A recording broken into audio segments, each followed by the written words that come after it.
Tama sebenarnya memiliki kesan yang baik di hatinya untuknya. Gemma, Linda Suteja, Nanako, gadis-gadis ini semua telah mengungkapkan isi hati mereka kepadanya dengan sangat jelas. Jadi baginya ketika berhadapan dengan gadis lain, dia tanpa sadar akan menjaga jarak dari mereka. Ambil Sinta sebagai contoh, jika dia tidak membutuhkan bantuannya, dia tidak akan mengambil inisiatif untuk menghubunginya. Adapun Jemima, Tama hanya berharap dalam hatinya bahwa dia bisa menjalani kehidupan yang baik di masa depan, bantu dia menjaga Snake Street ini yang sangat penting baginya, dan tinggalkan dia dengan pil blood dispersing heart saving yang bisa menyelamatkan hidupnya di saat kritis. Persimpangan keduanya selama ini dan hanya itu. Setelah makan, melihat bahwa sudah jam 9 malam, Tama berkata kepada Jemima, "Sudah larut, kita sudah terlalu lama di sini dan Nona Leo harus kembali untuk beristirahat lebih awal." Jemima mengangguk dan bertanya padanya dan Sinta, "Bagaimana Tuan Renza dan Nona Faye kembali ke hotel? Apakah Anda ingin saya mengantarnya?" Sinta tersenyum dan berkata, "Saya akan mengemudi, saya akan membawa Tuan Renza kembali." Jemima mengangguk ringan, sedikit gelisah. Dia berkata kepada Tama, "Tuan Renza, aku akan istirahat di rumah besok. Jika Anda datang ke upacara pindah rumah di rumah baru Paman Hedi, Anda dapat menemuiku saat itu." "Baik," Tama setuju dan berkata, "Kalau begitu hubungi T besok."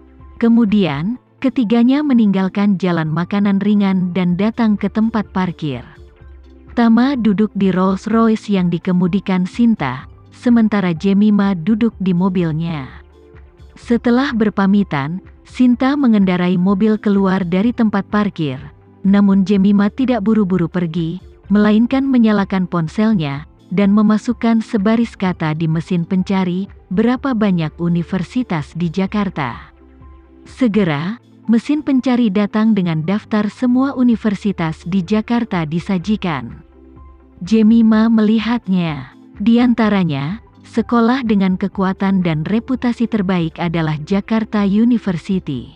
Jadi, dia membuka situs resmi universitas, dan menemukan halaman penerimaan universitas di situs web resmi. Dia dengan hati-hati membaca halaman tingkat kedua kata demi kata, dan akhirnya menemukan kategori penerimaan yang sangat cocok untuknya. Kategori ini disebut rencana pengenalan bakat tingkat tinggi. Di antaranya, ada 2 macam skema pengenalan bakat. Yang pertama adalah memperkenalkan cendekiawan terkenal yang menikmati reputasi tertentu di seluruh dunia. Di antara mereka, persyaratannya sangat tinggi, dan Jemima yang belum lulus PhD, tidak memenuhi aturan. Namun, tipe kedua dari rencana pengenalan bakat muda yang luar biasa segera mengejutkannya. Dalam rencana pengenalan talenta muda yang luar biasa, syarat utamanya adalah memiliki gelar doktor dari universitas ternama di dalam dan luar negeri, dan pada saat yang sama, untuk memperoleh prestasi akademik tertentu di bidang profesional mereka. Jemima akan memasuki musim kelulusan. Paling lama setengah bulan, dia akan dapat menyelesaikan pertahanan terakhir dan berhasil mendapatkan gelar doktor. Meskipun dia belajar bahasa Indonesia, tidak banyak penelitian ilmiah, tetapi orang Indonesia juga memiliki banyak akademisi di bidang humaniora, dan dia juga kebetulan telah memperoleh beberapa prestasi akademik yang berwibawa. Oleh karena itu, dengan kondisinya, persyaratan rencana pengenalan talenta muda yang unggul telah terpenuhi sepenuhnya. Jadi, dia menuliskan alamat email aplikasi dari rencana pengenalan tanpa ragu-ragu. Ketika dia siap untuk pulang, dia segera mengisi bahan aplikasi untuk melihat apakah dia bisa memenangkan tempat. Jika memungkinkan, setelah lulus dengan gelar doktor, dia bisa langsung kuliah di Jakarta University untuk bekerja. Dan dia sudah belajar dari percakapan dengan Sinta barusan bahwa kota tempat Tama tinggal adalah di Jakarta. Jadi, dengan cara ini, dia bisa tinggal di kota yang sama dengan Tama di masa depan. Memikirkan hal ini, seluruh mentalitasnya tiba-tiba menjadi cerah dalam sekejap, dan suasana hatinya juga meningkat pesat. Dia berencana untuk tidak memberitahu siapapun tentang keputusan ini untuk saat ini, terutama untuk tidak membiarkan Tama tahu. Cobalah untuk mendapatkan pemberitahuan penerimaan dari Universitas Jakarta dengan lancar, dan kemudian terbang ke Jakarta tanpa ragu untuk mengejutkan Tama. Meskipun dia sudah tahu bahwa dia sudah menikah, tapi sekarang dia hanya ingin memiliki lebih banyak kesempatan untuk bertemu dengannya, dan solusi terbaik untuk saat ini adalah bekerja di Jakarta. Setelah mengambil keputusan, dia pulang dengan suasana hati yang baik. Pada saat yang sama, Sinta berkata kepada Tama saat mengemudikan mobil, "Tuan Renza, apakah Anda memiliki masalah yang belum terselesaikan di Hong Kong kali ini?" Tama menggelengkan kepalanya dan berkata, "Tidak, selama keluarga Paman Hedi baik-baik saja, dan saya bisa menganggapnya sukses, tidak ada lagi yang bisa dilakukan di sini."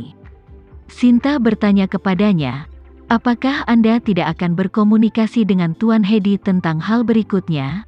Anda telah bekerja sangat keras untuk membantunya, dan Anda harus berharap dia dapat bekerja sama di masa depan." Tama berkata dengan senyum tipis, "Saya memang berpikir begitu sebelumnya, tapi sekarang saya berubah pikiran.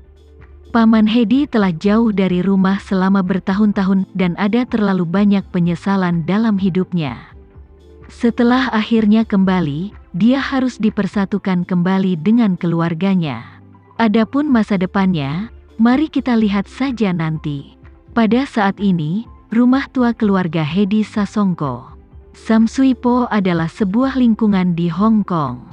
Ini adalah rumah tua. Hanya ada lebih dari 30 meter persegi ruang yang dapat digunakan. Memiliki rumah seluas lebih dari 30 meter persegi sudah lebih dari yang mampu dimiliki banyak orang di Hong Kong, di mana setiap inci tanah sangat berharga.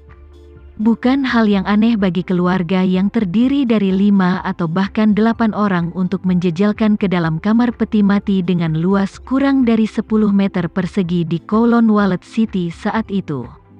Sebagai perbandingan, rumah keluarga Sasongko di Sam Sui Po dianggap lolos dari predikat kumuh. Hedi dibesarkan di sini sebagai seorang anak.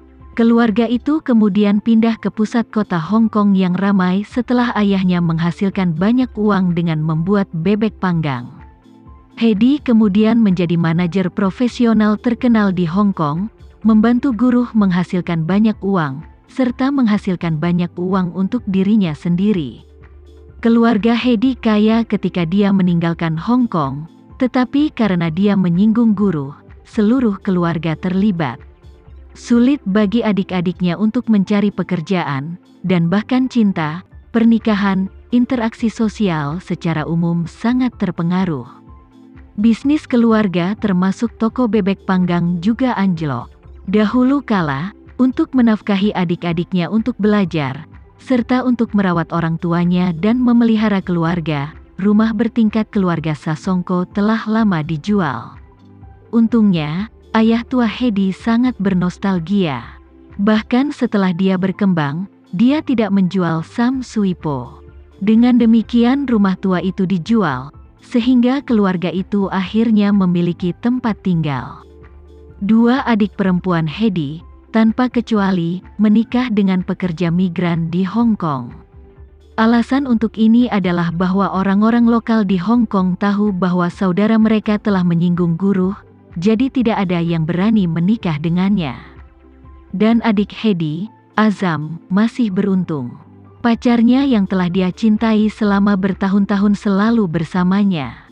Saat ini, rumah tua ini dihuni oleh keluarga Azam yang terdiri dari 3 orang dan wanita tua itu. Meski sudah sangat ramai, Azam tetap memisahkan ruangan terpisah untuk ibu tua itu, dan juga memasang AC untuk ibunya, sehingga dia bisa memiliki tempat tinggal yang bagus.